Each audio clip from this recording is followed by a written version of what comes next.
猪身上哪个部位最好吃？可能你问10个人，有10个不同的答案。今天就给大家分享的，也是一个非常好吃的部位——拱嘴儿，也就是猪嘴巴。我个人觉得，它可以列入最好吃的10大部位之一。传统的拱嘴儿呢，都是卤熟后吃凉菜，但我们今天呢，把做法稍稍优化一下。毕竟天气有点凉，热吃更舒服。买拱嘴儿的时候一定要烧，把表皮烧黑、烧焦，回来后再用热水清洗干净。一般洗2遍就差不多可以了。洗完1遍了过后要洗第2遍，第2遍要把彻底的清洗干净，不要说1遍就把洗干净。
翻到局就差不多可以了。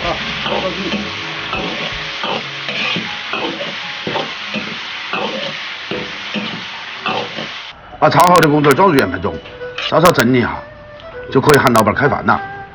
生活本就应该是平凡的，请不要嫌弃它。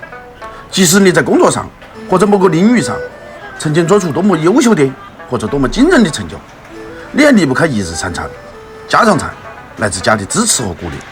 我是楚正，下期见。